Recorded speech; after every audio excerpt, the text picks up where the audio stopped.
So, in our last set of interviews, you had talked about Puffy and a corkscrew and him possibly harming himself.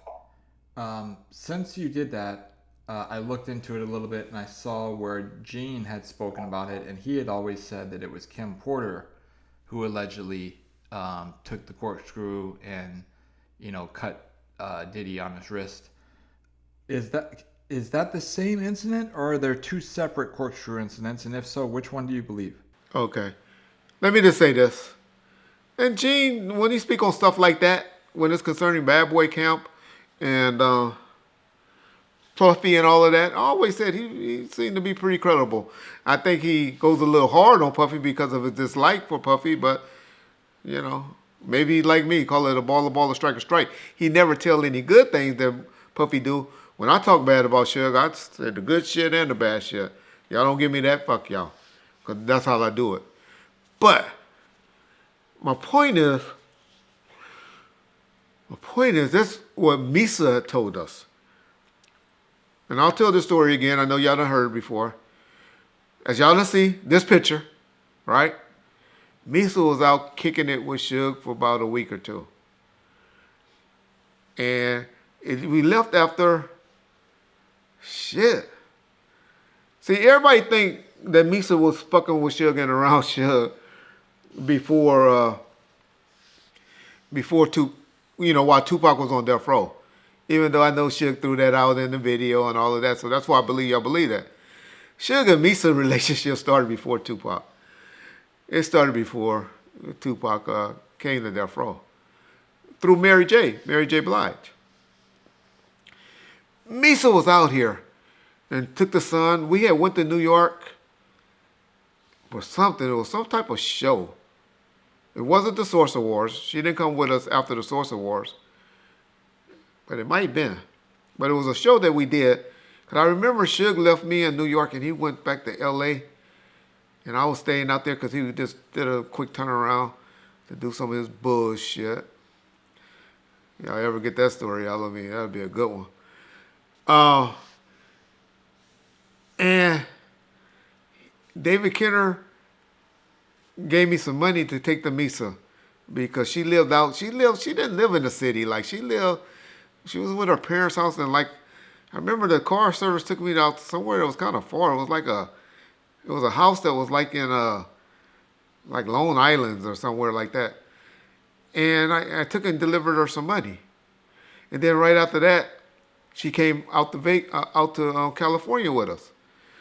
And so Misa was out there kicking it, and Puffy mother kept calling up to the office, going crazy like, fuck Misa, we don't care, but please send my grandson home. Puffy's out here going crazy, talking about killing himself and shit. And going crazy. So, we was all laughing. Suge thought that was the biggest. Suge loved that. That was a big kick. And Suge was laughing about that and all of that. And so Misa finally, I guess, I'm sure if they were calling the office, I'm sure they were blowing her up. Or blowing up people like Mary J and like that to get a hold to Misa. So Misa is the one that told us that, hey, Suge, not us, Suge, our man, nigga that she was fucking. I'm about to go back home. I'm gonna go back home. This nigga's tripping. He done cut and slit his wrists. He trying to kill himself. And I don't need that. And so I'm gonna go home. Now she probably was tired of Suge because Suge wasn't coming to the hotel wherever he had her laid up every night because Suge had shit. He had about 5 different women he had to please, and not counting the other hundreds that he had on the side. But he had 5 main chicks at that time. I remember going to Victoria's Secret with him before, and we stood up in Victoria's Secret and labeled for each one of the chicks all this different lingerie. And I was like, what? You buying all this shit? I was like, what? Well, buy them separate. He bought them all the same lingerie. But that nigga was. But anyway, so my point is, So I'm sure she was kind of, feeling neglected a little bit because when women go into you, they love harder than we do. They usually go all the way in. And I think that was her excuse to go back home. Whether it happened or not, I don't know. But the story that Suge and I told that she said comes from Misa.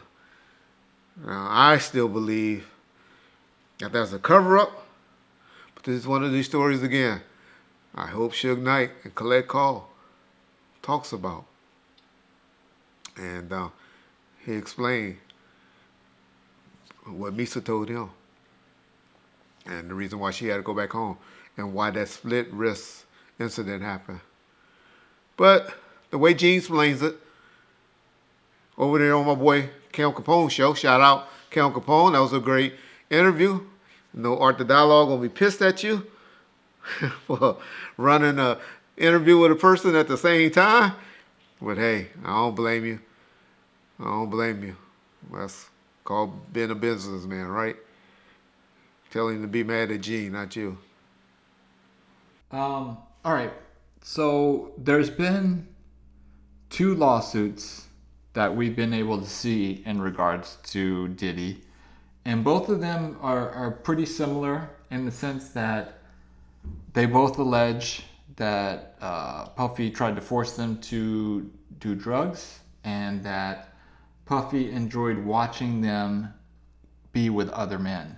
What do you think his fascination is with watching the girls that he's with be with other guys? He ain't watching the females, he watching the guys. I keep telling y'all the nigga been battling with this homosexuality shit way before all this shit came out. Y'all be, you motherfuckers like always saying, and you too, John, Reggie be lying, Reggie making up shit. But if y'all go and listen to my videos before, y'all see I done spoke on all this bullshit before. Been telling y'all, Puffy Combs is a fucking homosexual. Any man sitting paying a motherfucking meal to come and watch him have sex with his girl is a weirdo. Now, I know y'all be like, well, you don't watch porn? You don't watch porn? No. Number one, I don't pay a motherfucking man to come and watch me or let me watch them a man. I mean, a girl. I ain't gonna pay no man to do that. And generally, if I'm watching porn, it's girl on girl. That's just my taste.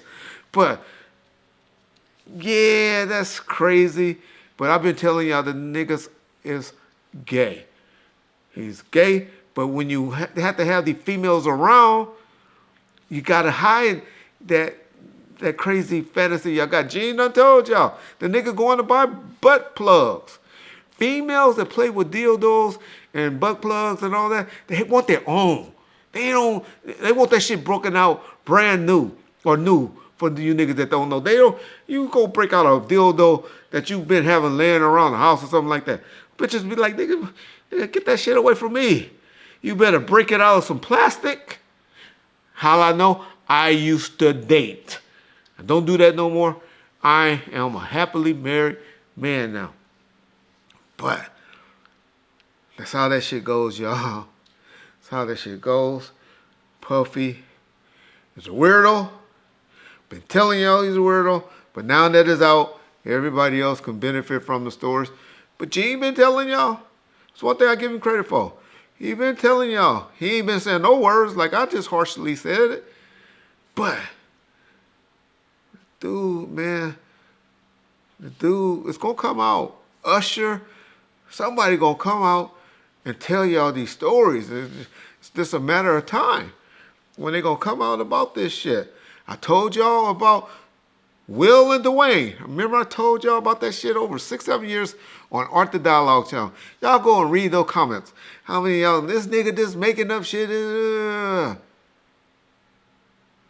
What we talking about in 2023? Will and Dwayne.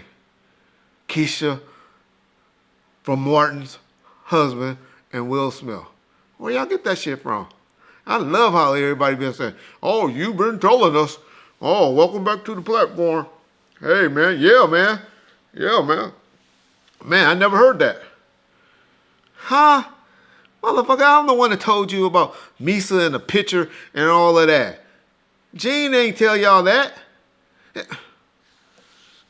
But okay. Okay. But to answer your question, John, sorry I went off track. But he does that because he really faking the funk.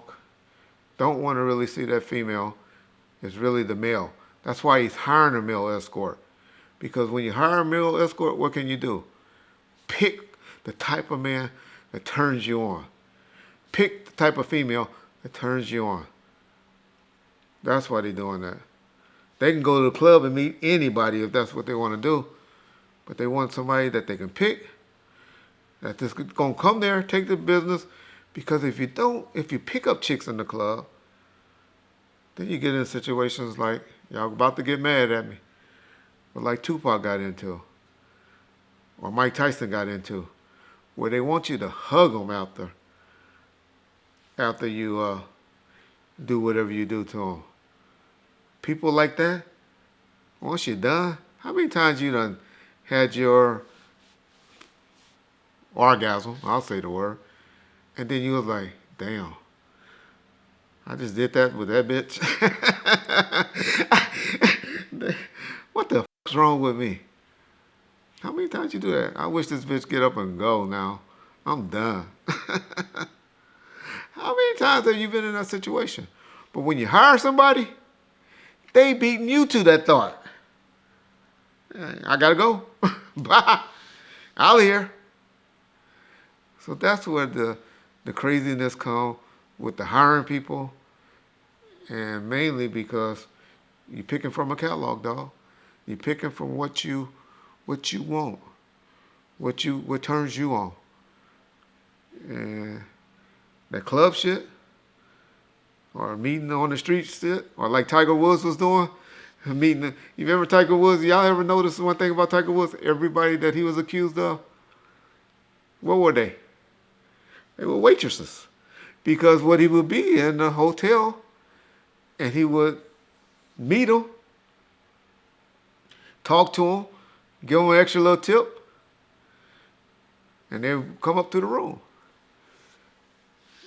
That's how they meet. But when you just order something, man, you can do whatever you want, when you want, how long you want, and then they out of your life, generally. And they ain't got to worry about no accusations coming up 20, 25 years later, which is the craziest shit to me. Have a problem with it, y'all. Have a problem with anybody that's claiming to be a victim and hasn't been seeking psychological help. Shit, after a week. I mean, god damn, how long? Man, it's crazy to me. But yeah. Did I answer your question, John? Yeah, but in the process, you talked about how you have been talking about the photos and stuff with Misa and Suge and Puffy's son. Tell me about the story where Suge was going to run the ad with holding Diddy's son. And which magazine was that for? Was it going to be Rolling Stone, or was it going to be The Source, or where was it going to be? Yeah, Rolling Stones wouldn't have did nothing like that.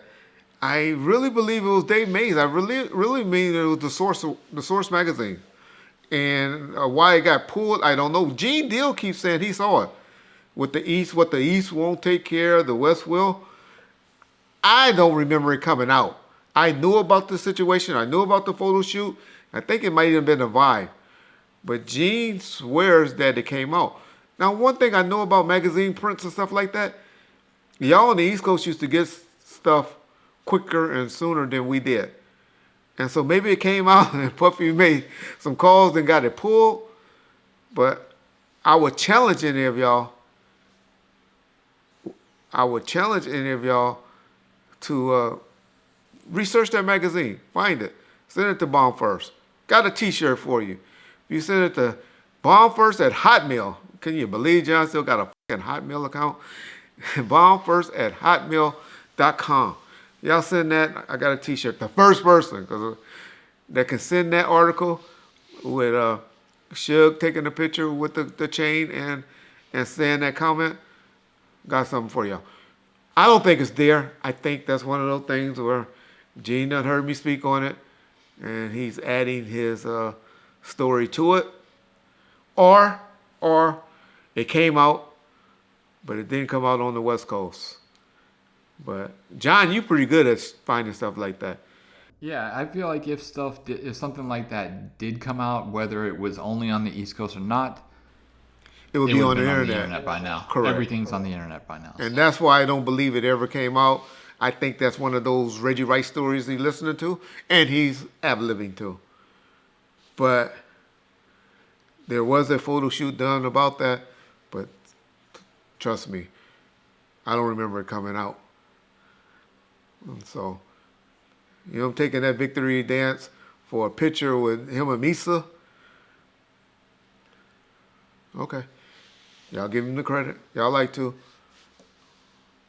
But the story he's been telling is about East, what the East won't take care of, the West will.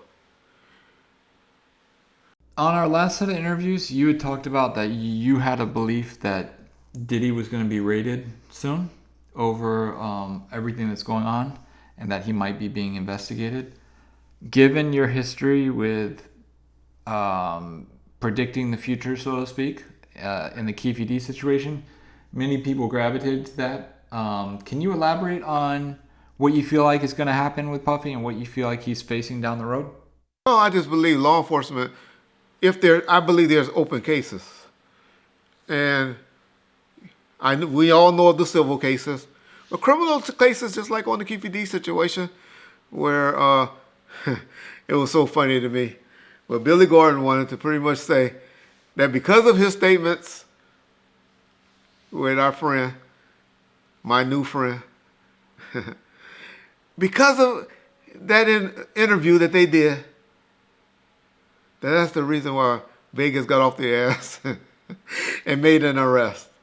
I've been telling y'all for over a year it was coming, but they just did this interview in the summer. But I love it. I love it. But my point is, criminal investigations usually take a lot longer than somebody just to sit behind a computer and file a civil complaint. And it gotta be at least one criminal investigation going. What do a cop generally do? Only reason I bring up y'all boy Donald Trump and all of them, because I'm trying to show y'all things that happened. What did they do before they started indicting him? They raided his house, right? They knew it. They called his Secret Service and told them they were coming, but they still do it. They raid your house because people like to hold on to things. They hold on to guns. Y'all wouldn't believe how many homicides that I done seen my father and Tim Brennan and Ladd and all of them solved from people that still had the murder weapon in their possession. You wouldn't believe. But people, for some reason, do it. The guy that killed 2 Compton cops, my father and his team found the gun because the guy, instead of getting rid of the gun, that mother gun would have been in so many different oceans, broken up. But a guy still had the gun. And he sold the gun to a friend. Motherfuckers is just stupid. Criminals are stupid. And I really believe y'all going, when Puffy house get raided, some of y'all said, some of the people over in the UK, shout out to our subscribers in the UK and France and all of that, have been reporting that we haven't heard about it, but there was a house that's owned or operated or that Puffy have leasing or something, I don't know, that was raided. I don't know about it. They say that some people said that Puffy was raided or brought in on the day of Keefe D arrest. They told him it was just a traffic warrant, but usually when they doing stuff like that, they do stuff like that to arrest you. But who have you ever heard of somebody with $1 billion getting arrested for some traffic shit? They just call your attorney and say, hey, your attorney deal with stuff like that. So I'm just trying to tell you, cops use stuff like that to fish. We call that a fishing expedition. And so they gonna go fishing on Puffy, either just to get his attention, and that'll be coming first. And then I do believe somebody, some DA, going to try to get some publicity off of this, and try Puffy on one of these cases. And it won't be Keefy D's. It won't be Keefy D's. But hey, prison is prison. If you're sitting in jail for molestation, murder, or anything, the only thing I can sit in prison for is killing somebody that hurt one of my family members or molesting one of my kids. I'll sit in jail. I'll sit in prison for the rest of my life or something like that. But if he got to sit in jail for something like that, then I'll just call it justice for Tupac. Since the lawsuits and the allegations and all that stuff have come up with Diddy, a lot of video clips have resurfaced. Some of them are questionable comments by him where he's calling people daddy and this and that. And then there's other ones where it's like, I want to say a 14 or 15-year-old Justin Bieber is living with him and they're talking. And a young Usher is living with him and talking. Have you seen these clips, and do you have any thoughts on Diddy being around younger artists to, I guess at the time, get them, used to the industry? But I'm not really sure. Maybe you know why. Maybe you have a better reason as to why somebody would send their young potential star to live with a Puffy. Yeah. Y'all about to get mad at me, but who gives a f***? Then y'all hear the situation with Michael Jackson? Then y'all hear this same situation and y'all blamed it on the parents with R. Kelly? Didn't y'all do that? Y'all did all of that to them. But unfortunately, y'all, parents see star potential into their kids at a young age. Is generally what happens. And I believe that they see these star potentials in them, and and a parent would do anything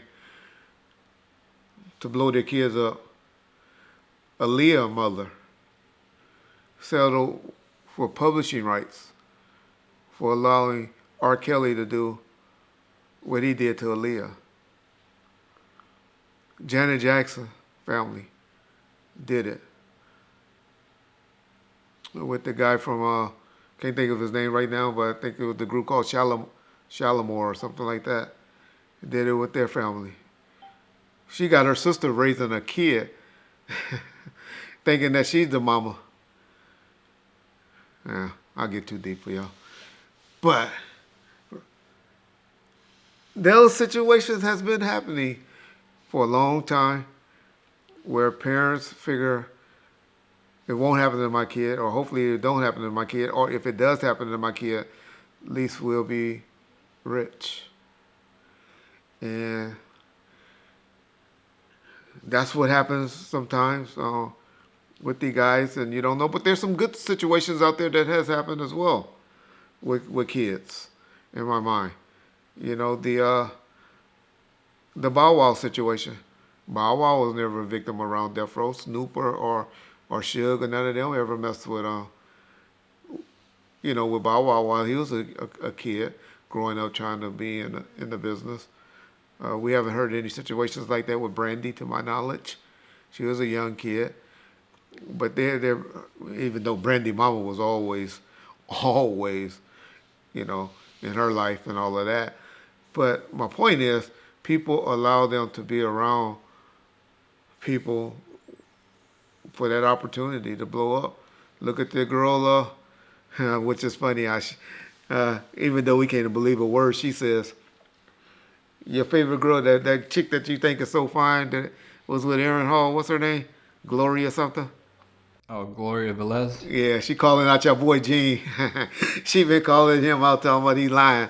But so there's situations like that that happened a lot back in the '90s, and you know even until today in my situation. I mean, in my opinion, but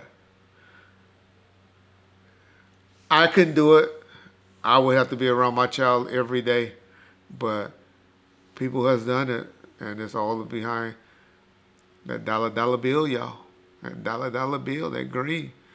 And some people will sell their soul for that dollar. And it's unfortunate. But that's what I believe the situation is. On the Justin Bieber and the Usher situation and all of that. You know, the Michael Jackson, the R. Kelly situation. We all have an opinion on all those situations, right? I know right now y'all saying, Michael ain't did nothing. Michael ain't did nothing. I don't know. Wasn't there. But I know that little boy that got that big settlement described Michael Jackson's penis to the T. Every discolor on it. Y'all miss me with that. But damn.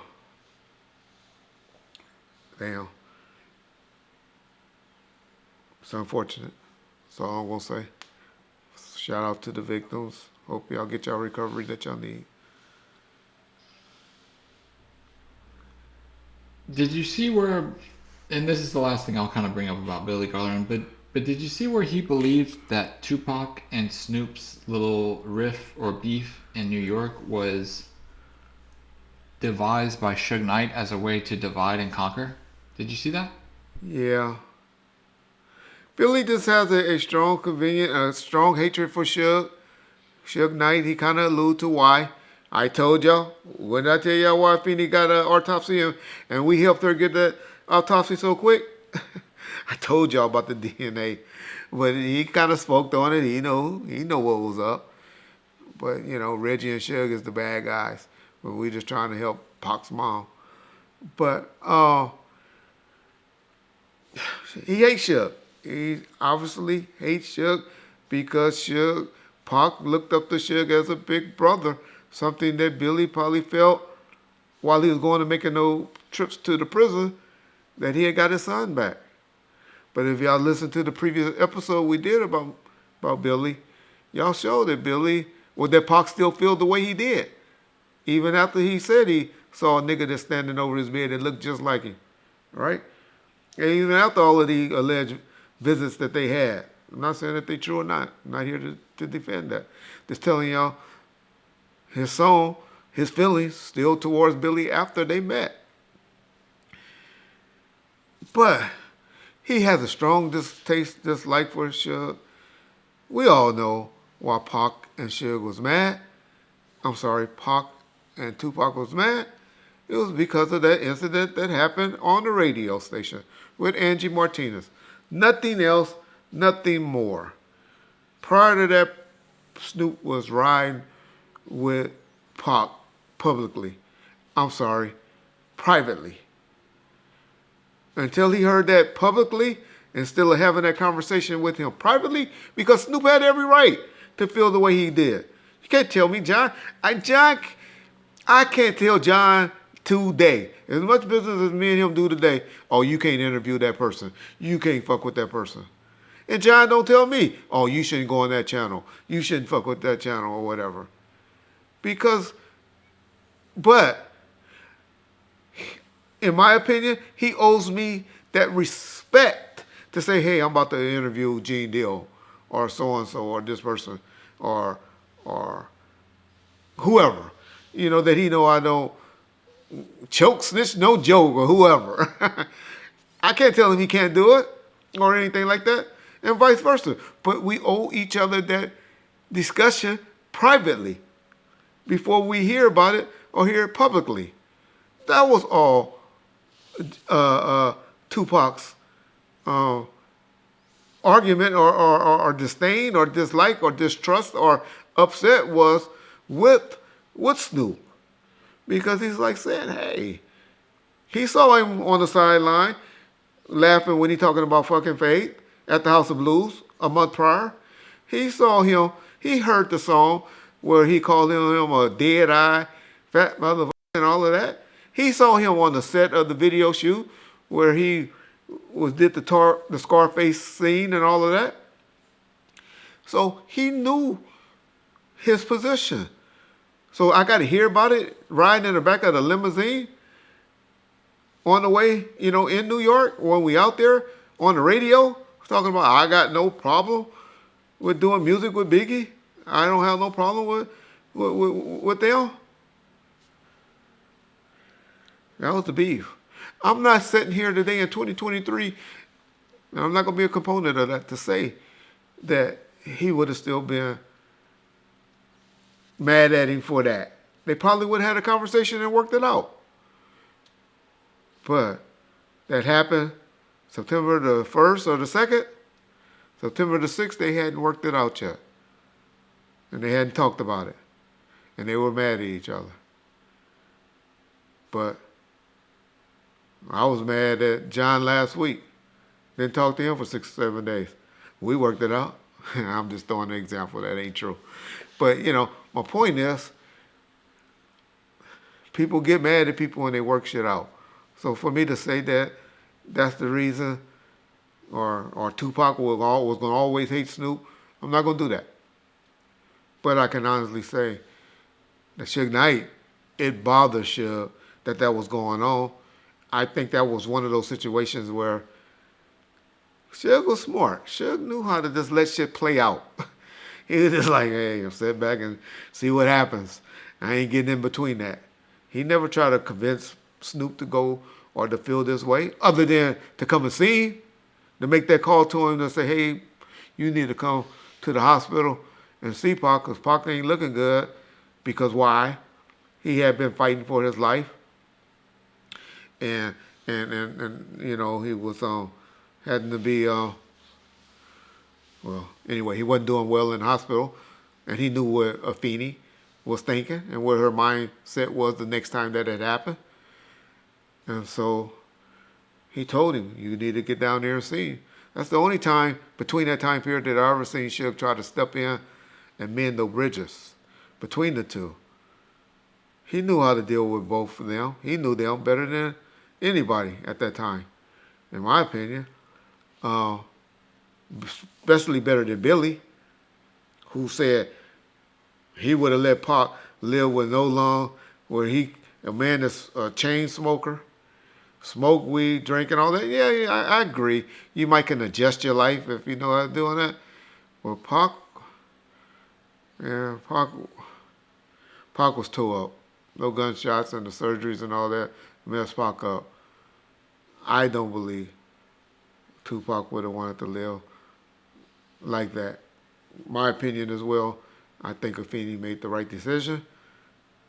But who was Mr. Garland to go and question Afeni about that? I know y'all say that was the other half. She just got just as much right. But you lose those rights. You forfeit those rights when you elect to walk out of somebody's life until you get that relationship back, in my opinion. I think Billy ultimately agreed, because they knew what his lawyers, he knew what Tupac's value was at that time. And he settled for $1 million. Billy always threw up the fact that he was cheated out of money and all of that. Well, when Tupac died, he wasn't cheated out of any money. He wasn't doing any money. He probably was unrecouped to Suge Knight at that point. But yes, Suge did know money was coming. And, Pac was a star, superstar, and was going to be generating money and all of that. But I bring that point up only to say he threw all the comments talking about Suge owed him $10 million and all of that. He didn't know that. That ain't what the issue was. Because if Tupac was unhappy about something, as he always did, Tupac knew how to push those buttons to get what he needed from Suge Knight. Daz launched a podcast, and it's on his YouTube channel. I'll go on record as saying it's got the worst host I've ever heard. But She gonna get you, he told a John. You gonna story get tapped about that now, John and Bomb first. John and Bomb first said that I ain't seen you yet, so I got to see how you look before I start capping at you. Okay, okay. But anyway, I wanted to get your thoughts on his podcast in general, but in specific, he talked about a story, Jerry's Deli, which he probably told before because it kind of sounded familiar, but I wasn't sure. But I wanted to get your thoughts on it and just what he's talking about over there. Well, he coming back down to reality. Daz told the truth, y'all. He told the truth on that incident. As I remember, well, towards the end, he was the one that him and his guy was the one that started zigzagging after it because I pointed my gun out, and that's when they almost lost control of the wreck. But at least he ain't telling the stories about being in the Marina Del Rey and body slamming me and beating up on Suge and choking us out and robbing us and taking stuff from us and all of that. So he coming down to reality a little bit. You know, Daz, I understand Daz's disdain for me uh, because of things that I have said. But y'all got to remember, at one point in life, 97 to about 2001, me and Daz was living in the same complex in Marina Del Rey, in the Twin Towers, they call it, or something like that. I forget, the Marina City Club. And we used to, that nigga used to wake me up every morning. He'd be the one getting me out of bed, because that's an early riser, motherfucker. That's one of those niggas that wake up early in the morning smoking weed. I guess niggas that smoke weed just got to be up. Everybody I know wake up, got to go smoke weed. Y'all got an expensive habit. And he'd come over the house smoking, him and Priest, or him and Mac Sean. If Mac Sean spent the night over his house. That's one thing about that. So he never had no females over there. He always just had niggas over his house. That's strange. But anyway, so they'd come over our house, blowing me out, trying to, because they knew I didn't allow no weed, none of that shit in my house. But I didn't do it. I never have. And Daz, so I'm saying all that to say, me and Daz had a great relationship for those. So it bothers me that me and Daz started going at each other in 2000, after about 2002. Daz told the truth in that interview so far, where he said the last time he saw Suge, well, he don't explain when the last time he saw Suge, but the last time he saw Suge is when he got up and walked out of the visitor room crying because Suge told him that he wasn't doing any more albums on him. He wanted to build him as a producer, and he wanted him to run all his production and stuff like that. And Daz was like, oh, no, I want to do a video to every song. I want to do a video to every song and put that out. And Suge was like, Daz, no. I can get a camera for $10,000. No, Daz. I just need you to produce. And so that was the last time him and Suge saw each other. And he, like he said, he hadn't saw each other in 25 years. Daz, so I say all that to say, I really... Y'all know I'm weird. I'm crazy. I kind of like Daz. I don't really have no real major beef with Daz other than he think he's a super crip. But I know guys that act like that. Guys that act like they super crip or super paru or super bloods. Or generally the biggest actors or wannabes that you will ever meet in your life.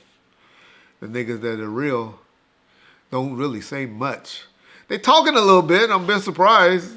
A lot of the guys that are starting to talk that are real OGs, and that was, you know, like Gangster. And Gangster was everything he speak on over there on his show.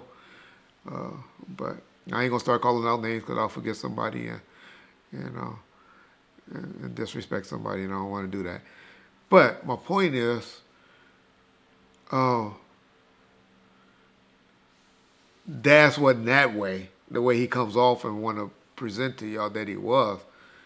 But, yeah, Daz, I wish him the best. I wish he get his quality and his mic and his production up. But if I'm keeping it real, me and John had to learn a few things with dealing with the camera work and the mics and all of that. And even though Bomb First, it looks like we've been doing this a long time, We we haven't even been doing this on camera and stuff like that for 2 years. So hopefully they get it together, because I know Das is real smart when it comes to tech technology and stuff like that, and he get his sound quality and his background and his as y'all call my house green screen. Yeah, stupid motherfucker. My green screen.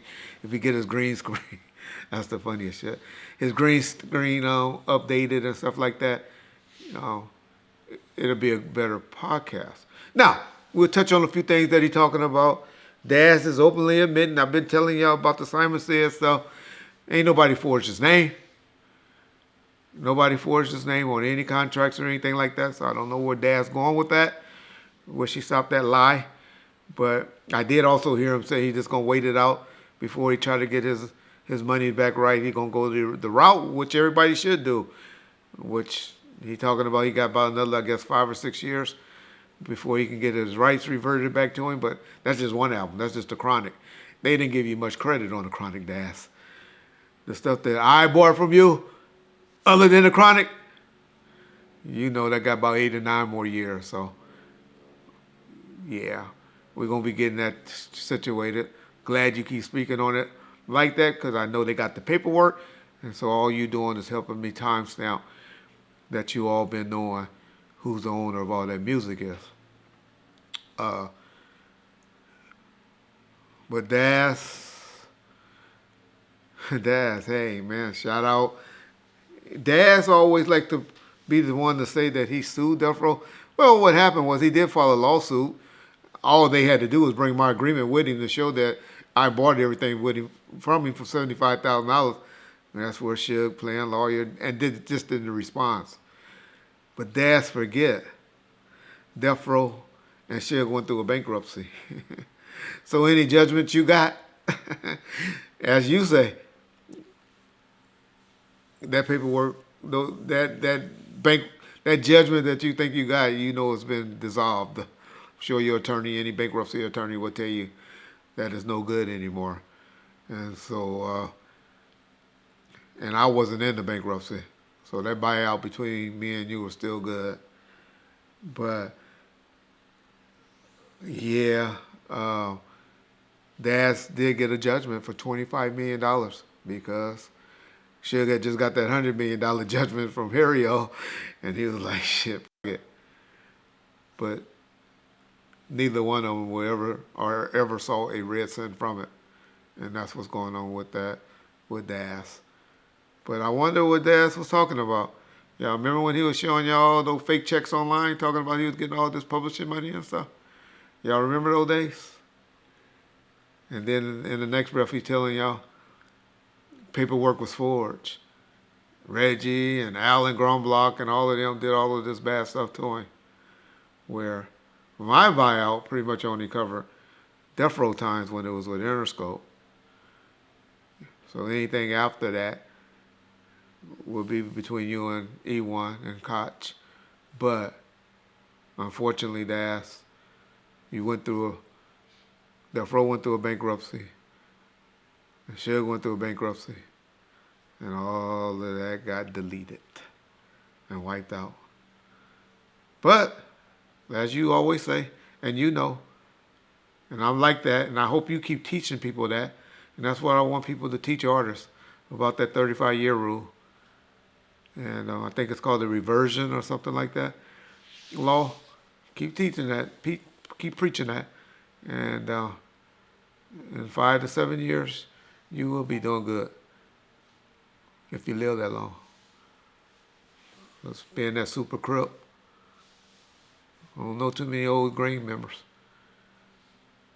That was not real. Peace. Can you talk about Diddy's baby mom Misa being around Death Row? How she first came around, what she was doing around, and did she have any work professionally with Death Row? Okay. She came around with Mary J. Blige. I will refer y'all to the Danny Boy stories on those because he is kind of being factual with how she was always coming around with with Mary J. That's the first time I saw her. That's when Mary, any y'all from New York know when Mary was riding around in that red, bright red 500 SL. I remember them pulling up at the, we used to say at the X's house. We would leave at the Four Seasons in New York, in Manhattan, or the X's house, the Nico's. And we was at the Nico's this particular time. And they pulled up, she pulled up, and Mary and her came in, and that's when I believe Suge and Misa started communicating with each other. She never did any styling work for us, even though she was a stylist.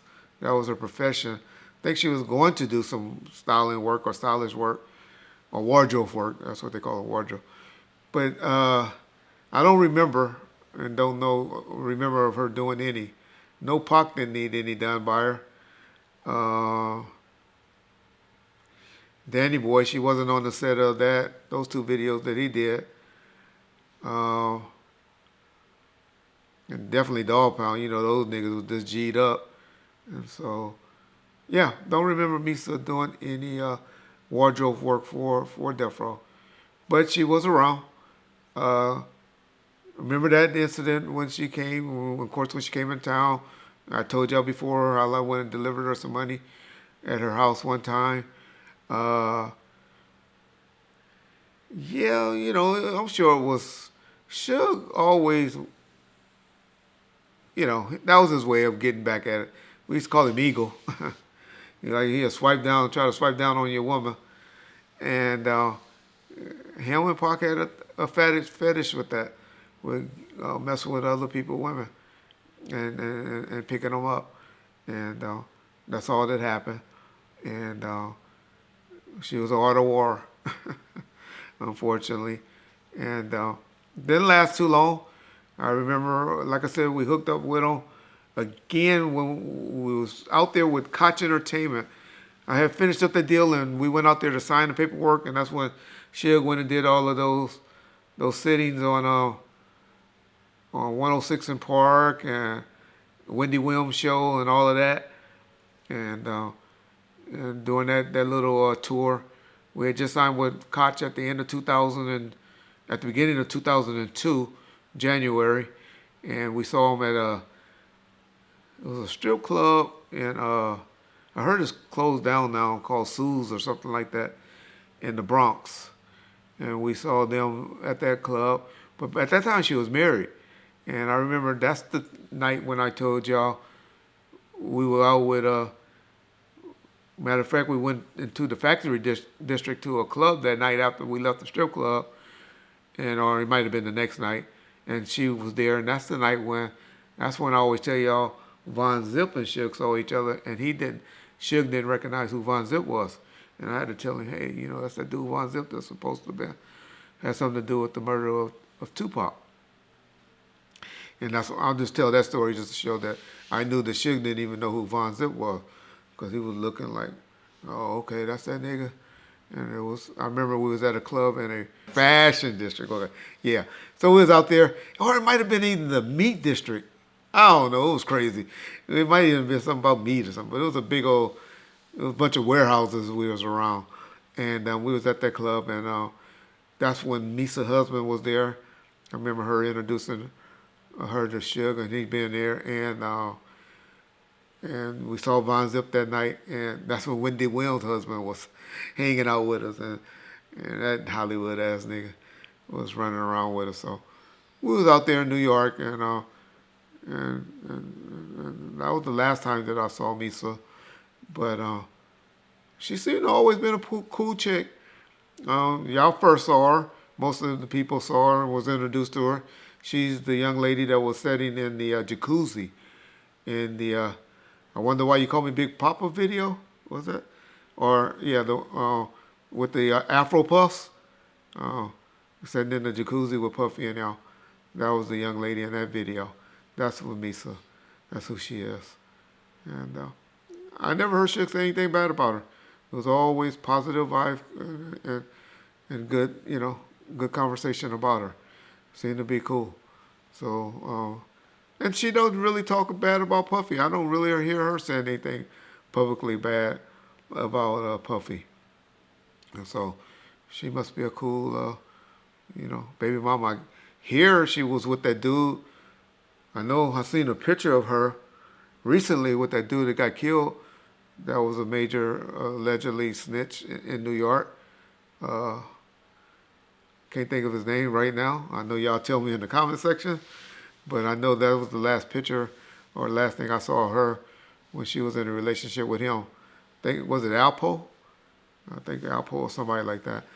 That the guy that got killed, that was an informant that had just got out of prison. I heard they were dating at one point. But yeah, Misa and Mary was cool. It's funny, because now we even hear reports that Mary and Puffy was messing around back in the day doing the Uptown days. And she got an abortion by. Had never heard that. Never in life heard that until recently, but somebody's reporting it. Probably that bitch Jaguar Wright or somebody. Don't know. But, yeah. That's all I know about Misa. Shout out Misa. Hope you're doing well. You and your son. Don't know how this affecting you. Don't know how this affecting you. But maybe you can help him if he's getting messed up by it. And come clean. Come clean to everybody. And tell him who his real dad is. Y'all look at this picture. Y'all tell me that don't look like that man's. That man's son. And not Puffy Combs' son. Y'all know who that is? That's Puff's right-hand guy, Wolf. Y'all know I can't miss an opportunity to take a shot at you East Coast niggas. Because y'all do it at us every chance y'all get. We just don't have a big enough voice because gangsters don't like talking on the internet as much as you niggas from the East do. Okay, Reggie, did you see that Mob James is doing a series of interviews on Vlad? And one of them, I know that he's done a series, a bunch of them that you may want to speak on, but one of them in particular that I wanted to ask you about was where he said that he thinks Suge could cooperate in the Tupac murder if Keefe D were to pass away.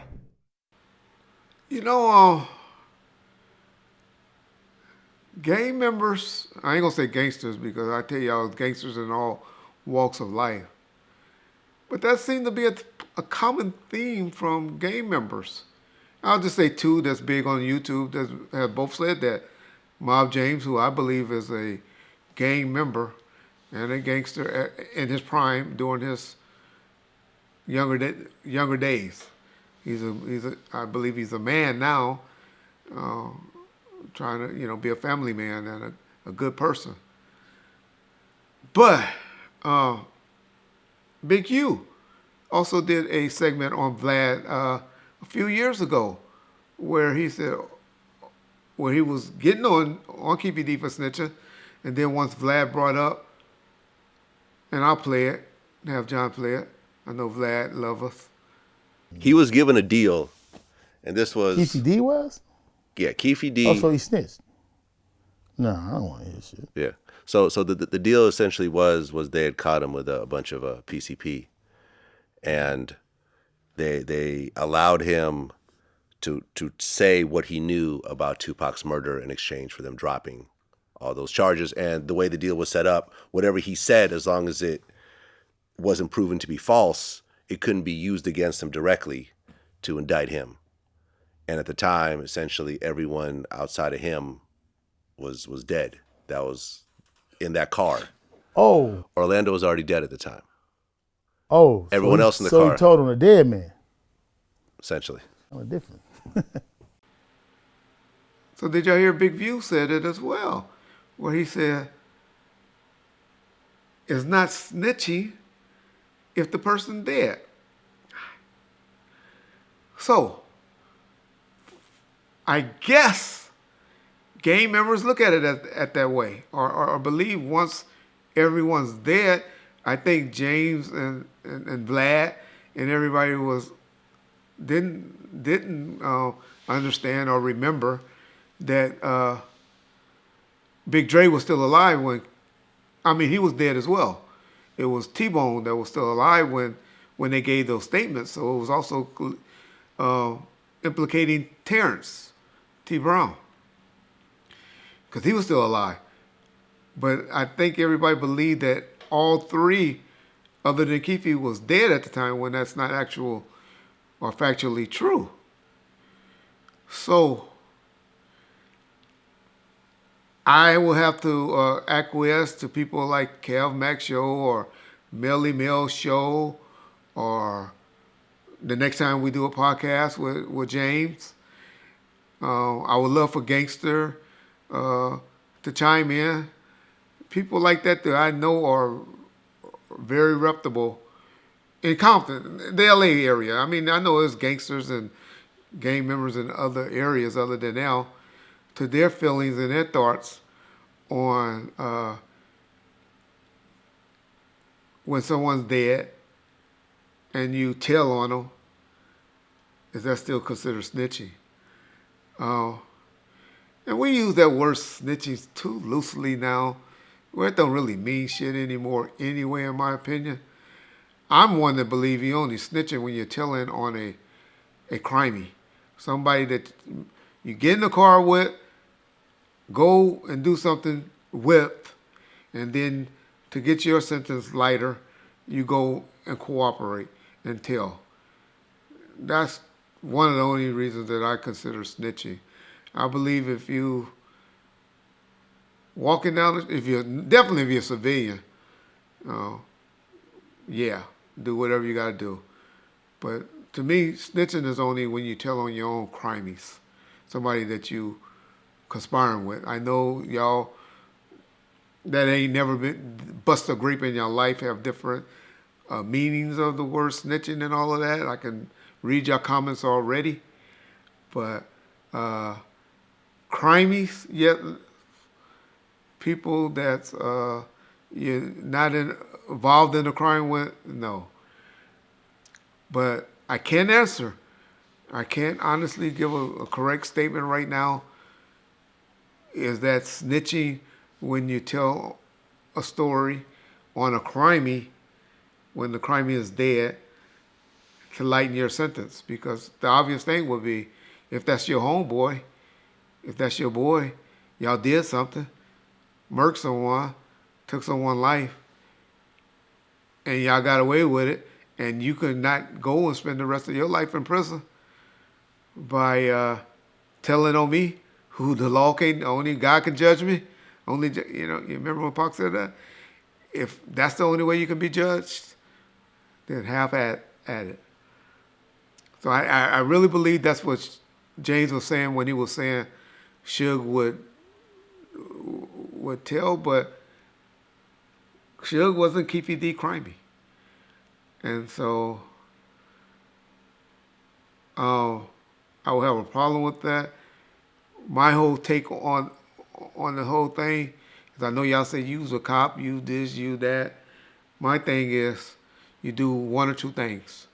And anybody, y'all can ask Swoop G, I ain't gonna start naming names, but there's so many situations where Reg's situation was, I'll say it, the Outlaws, we can handle it this way, or we can handle it this way. How you want to handle it? Because they were neither crimies in those situations. They was either witnesses or victims. But that's Reg's way of thinking.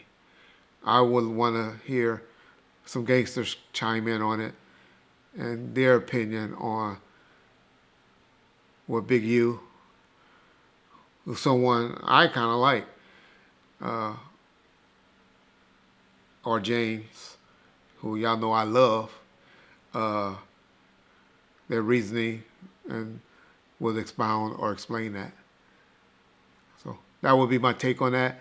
But other than that, other than James getting back at Suge Knight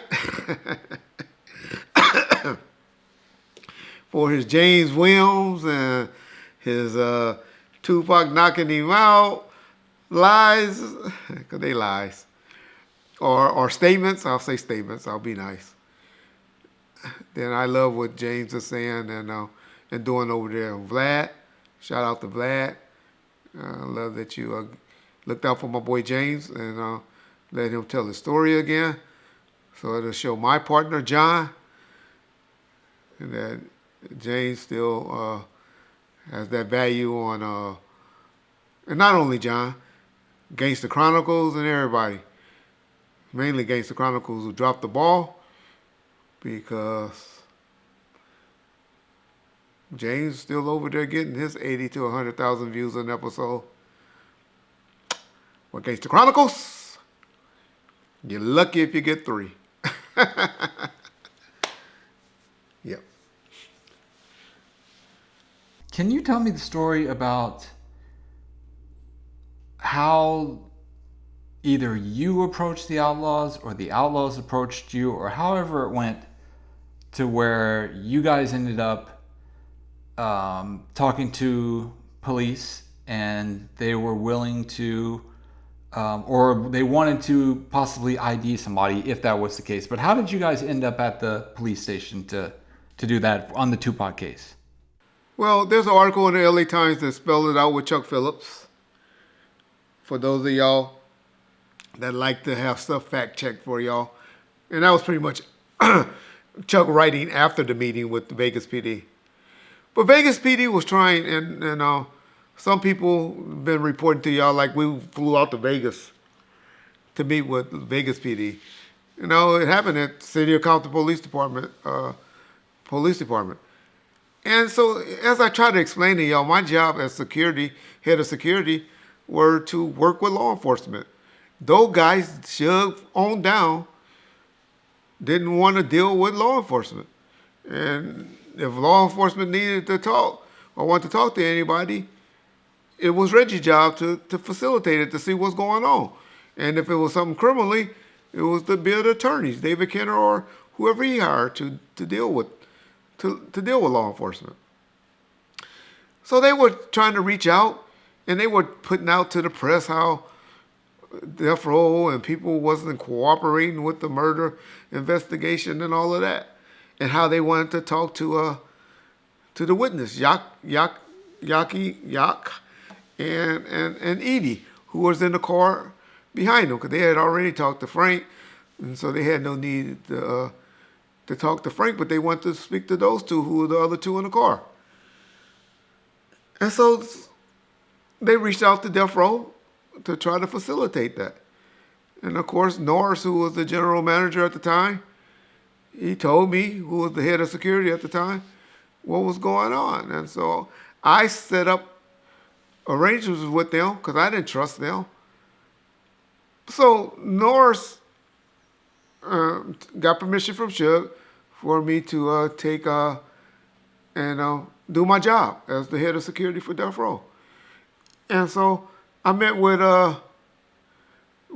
Gaddafi, with Yak and Edie. We all know that Yak died in November of '96.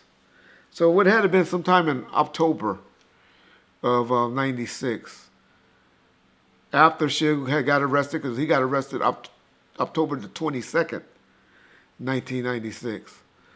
And so it was from the 22nd of 96 until the time he died. And so I understand now, being a father of a 22-year-old boy, while Yasmin have a lot of are upset. I don't think she disliked me. Well, no, she's disappointed, maybe, I think is a better word. She always said for me, having Yak and Edie go down to meet with Vegas or any law enforcement without talking to her, because she and I had a decent and a working relationship. Now, of course, I'm thinking, well, Yak at the time was about 20 to 21 years of age. Why would I have to get his mother permission, But I understand. Trust me now, being a father. I totally understand. And but I convinced Edie and Yak to, that hey, you niggas ain't gonna do nothing. The raids done happened.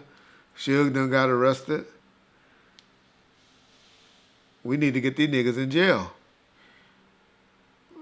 Vegas want to interview you. And they want to show you pictures of the person who they believe were in the car that shot Tupac. I, to this day, can sit up here and say that Edie and Yak had decided that they were going to identify Orlando, Keefe, Reggie Wright, or whoever that Vegas PD was going to show them. And so we all get in the car, ride down there, and go to Compton PD, not Vegas PD, Compton Police Department, because that's where I feel comfortable taking them, because I knew it wasn't going to be no funny shit going on, because my daddy was there, and Bobby Ladd, and all of them were there.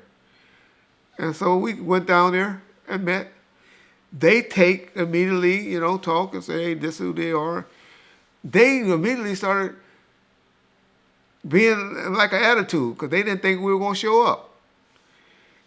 And so they take him in a different room and go off to the side, Brent Becker and his partner.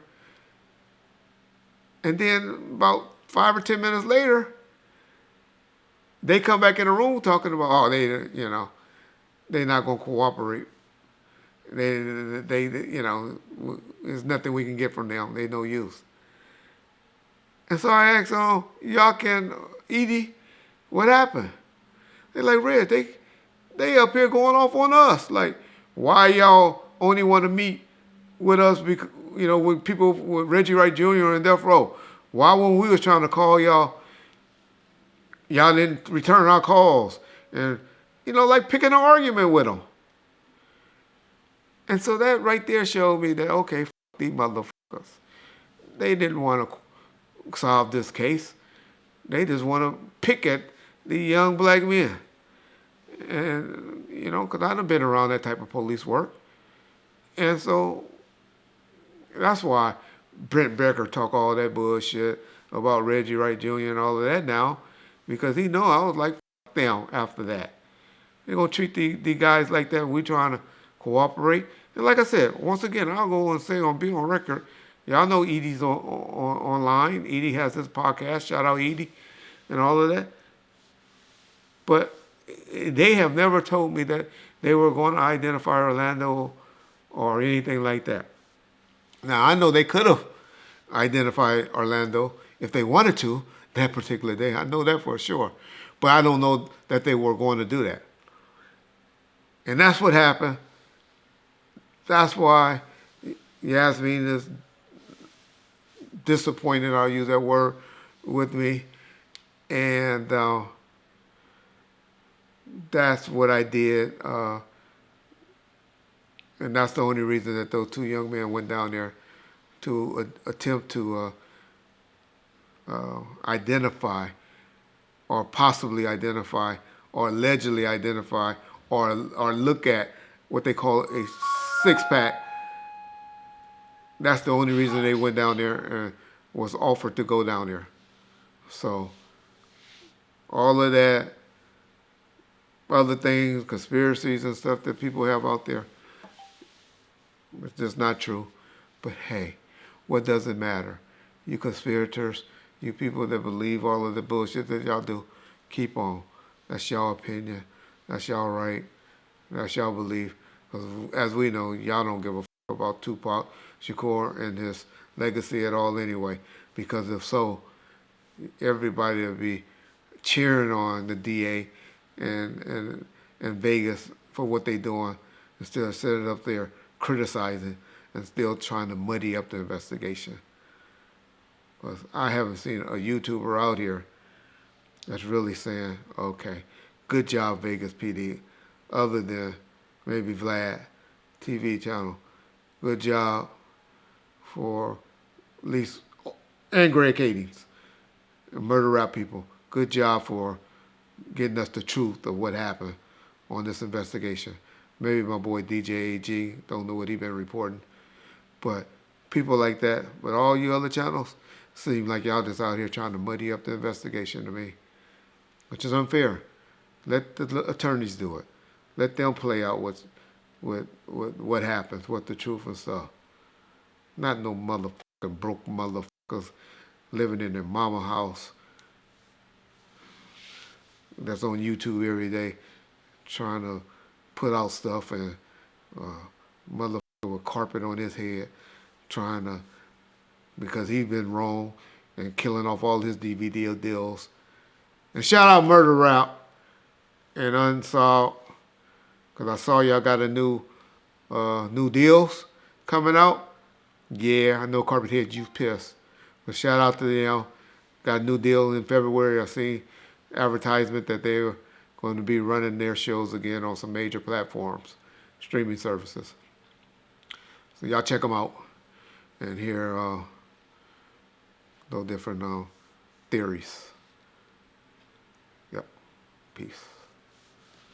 Is it true that in '96, when the Bad Boy Death Row beef was at its height, that Suge stopped communicating with Snoop because he found out that he was going and meeting with Puffy or meeting with people in New York?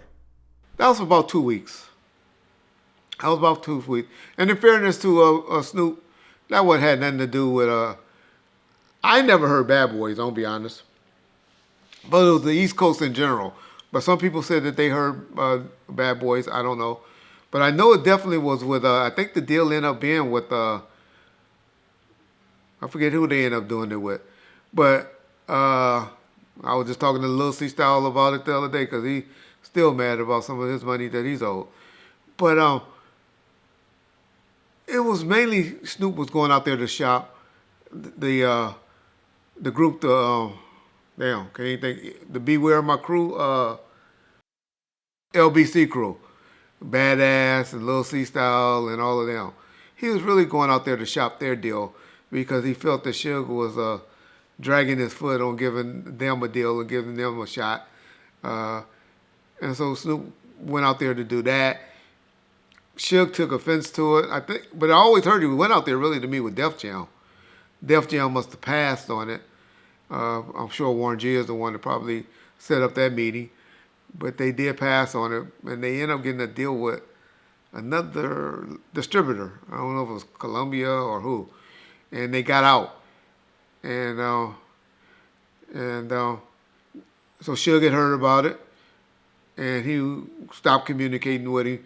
But the myth is that it was behind him going out there sneaking to meet with Puffy. And now I don't think that was his intent. I'm pretty sure he met with them or saw them. When he went out there, I did hear some interviews where Snoop pretty much admitting or saying that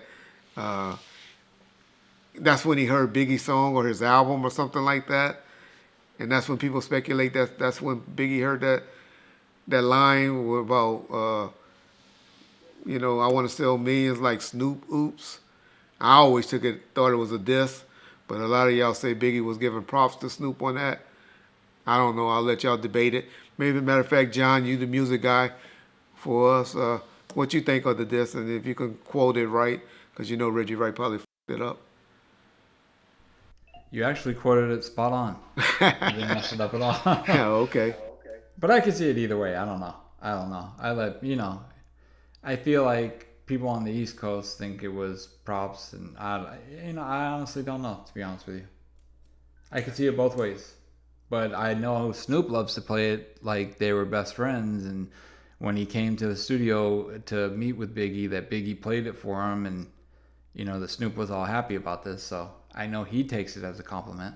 Yeah. But, can y'all see how Suge look at that as, and Pac definitely look at that as being disloyal? It's obvious that they worked through it because they kept and they continued messing with each other. Pac and Snoop did music together after that. After that situation, we know they did the the event at the House of Blues together. Don't know how Snoop feelings were about Hit 'Em Up, because I know that came out a little later. Don't remember him being in How Do You Want It video shoot or being around that. And I know that, but he wasn't involved in that song. So I can't really think of anything where they did film or were together publicly other than the House of Blues incident that I can remember or think of. But I also know that they were out there at the MTV Music Awards. Some of y'all will say, and y'all look at this picture, that Snoop was looking at Pac with a bunch of hate and venom then. But from what I know of Snoop, that was just Snoop being high. I don't think he had no hatred and going on Pac at that time. But who knows? Because hours, and I'm talking literally hours later, he made that statement on the radio station, at the radio station with Angie Martinez about he has love for the East Coast and pretty much that he will do music or do work with Bad Boys record and Biggie, and that drove Pac crazy. And that's the incident that happens when Suge or Tupac explained it. Snoop explained to y'all from the airplane ride and stuff like that. And the reason why, Warren G like to say he's the reason that Snoop wasn't in the car in Vegas. But we all know it was because of that incident that happened 3 to 4 days prior that Snoop wasn't in Vegas. So, yeah. And that's a good point that you bring up, because a lot of people in a lot of interviews say, I could have been in the car or I was supposed to be in the car. On a regular, on a regular night when there was a caravan like that, if anybody were to be in the back seat of a car that Suge was driving and Tupac was in the passenger seat, who were the people that would normally be in the car? Just to clear that up for once and for all. A bitch, or just Suge and Tupac. Generally, they be in their own cars. That's one thing people generally like to do, is drive their own cars. You very, very rarely saw, and I know it's a picture out there with Suge in the car with Tupac in his Rolls Royce. I've seen that picture before. But other than that picture, you won't find them in the cars together. And then the one where, of course, that night, and y'all done heard the reasons why Tupac jumped in the car with Suge at the last minute, if y'all listen to Frank interviews. But generally, they rode their own cars because why? Why? Number one, they like showing off their cars. They worked and spent a lot of money on these cars. And image was everything to them. But the main reason is because they were 25 to 30 years old. And when you're that age, and single, what is more importantly than anything to you? Bitches. You pull bitches. And you make one of them get in the car and ride back to the hotel, to the house with you. And so that's generally why people wanted their own cars. And gang members and gangsters, why? Because they want to be able to get to their guns. Because every one of those niggas had a stash box in their car, except Tupac. Tupac didn't. But in all the Suge cars, there were stash boxes in them. So my point is, no one, to answer your question, other than themselves or maybe a homeboy, will be in the car with them. Definitely. I ain't never rode in a car with Suge Knight, other than a limo or something like that. But in one of his private cars, well, I can't say that. But it was very rare.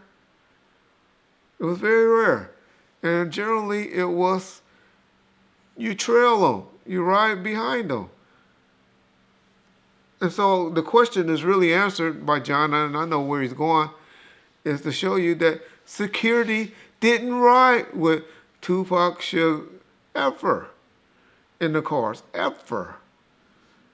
They might have drove them late at night when those niggas been drinking a little bit too much. And that was mainly Pac, because Suge never really, I only seen that nigga drunk 2 times in my life. And that was generally because we was in the hotel, sitting out there in the restaurant, and him just playing around drinking. He very rarely got to the point where he wasn't able to drive. And Pac would do it because he would just be tired, wore out. The man very rarely slept. He was a workaholic. He always had something going on, especially the 11 months that I've known him. I can only talk about those 11 months. But he was a workaholic. So that's why, but no, these niggas was not like the artists of the day and all of them who just had security. They wasn't Beyonce and Michael Jackson and all of them where the security ran their lives. Might have should have been after your money back quarterback and all of that. But the 90s, it wasn't like that. You see what that special transportation will get you. You get too many people in your lives. Then you got ex-security guards and stuff like that telling your life stories because you had no privacy. And so they human too. They had their times where they needed to be alone or to sneak off somewhere, go from this spot to this spot. And so they always had an automobile where they can do things on their own. But they were still young. They were not the presidents of the United States and people like y'all want to make them. Y'all want to build people up to be bigger than what they were and what they was. These niggas wanted to go and have these nice, beautiful, why work so hard and have a 500 SL and all of that if you had to have security driving you around in it? That's not how they think, y'all. Come on, be realistic. Everybody ain't like how Kobe Bryant was after basketball games. You know, I'm sure Kobe Bryant, Michael Jackson, these people used to have to close down Disneyland and stuff like that and book it where they can go and these young gangster rappers wasn't doing it like that. Where they, they didn't want to be like that. They want to be touched. They want to be touchable. They want to interact with their people. Y'all keep wanting to make niggas to be hoes and bitches because that's how y'all would be if y'all was in that situation. The niggas wasn't thinking like that in the 90s. And niggas wasn't on those superstar status and billionaire status like these dudes are today. Niggas was just really millionaires. We living in a different time period for money, where all these guys flying around on G5s and stuff like that. Can you talk about niggas the was incident getting on commercial planes where death row in the members went to seek out Snoop Dogg the NBA team, after he had left Magic the label Johnson, in all of them, early private 1998? planes in their heyday. And what exactly happened during that confrontation? Yeah. You talking about with Master P and at the Universal Amp, right? Yeah. All right. So what happened was Snoop did a couple of songs, and now that he was signed and had been, I won't say sold because y'all get mad. Black folks get mad for some reason when I use the word sold.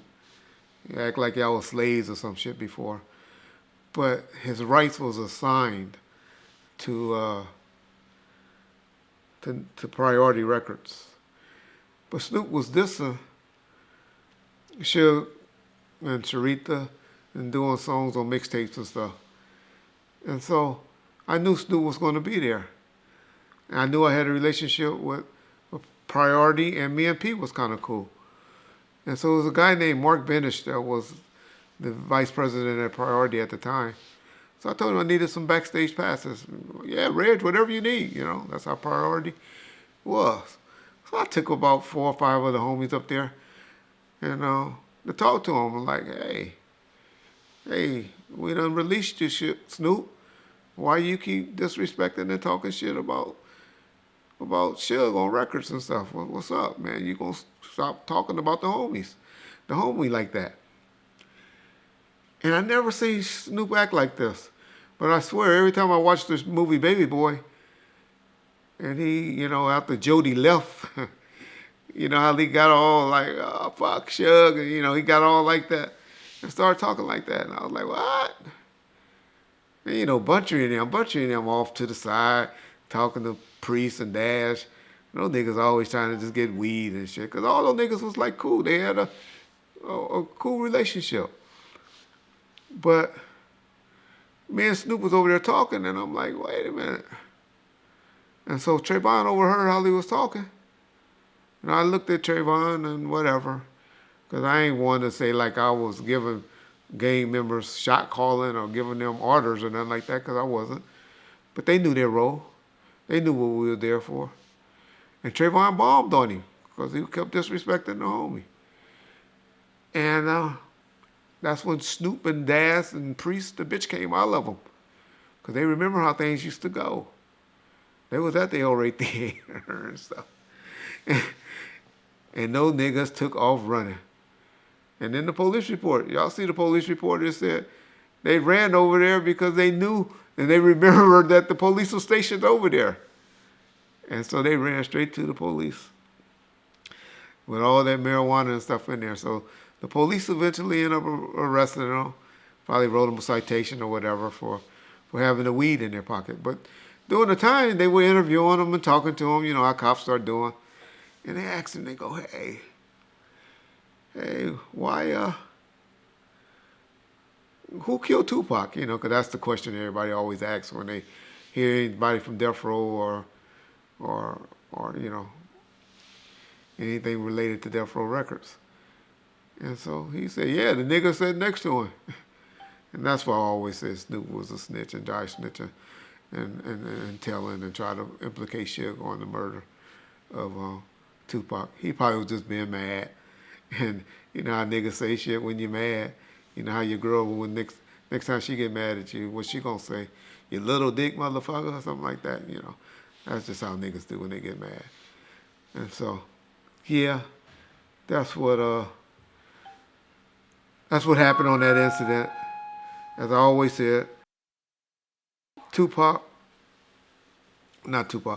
Snoop did that, said that, but who knows where his heart was on that. I don't think he believed that or ever believed that.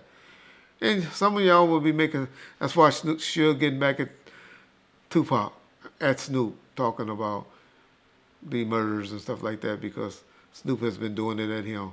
Maybe they tit for tatting on each other. Who knows? But one thing I always give Master P credit for, the next day he called me with Snoop on the phone. I was like, Reg, man, you cost me hundreds of thousands of dollars, man, doing that shit. What's up? We gonna have problems every time we see each other and all that? And Mom was like, nah, P. We were just trying to talk to that nigga. But he thought because he was there with y'all, he forgot how shit went. And P was like, all right, well, that's between y'all. And Snoop was like, Reg, what's up? I was like, no, but you ain't gonna keep dissing the homie. And you ain't gonna keep talking bad about him and doing all of that bullshit.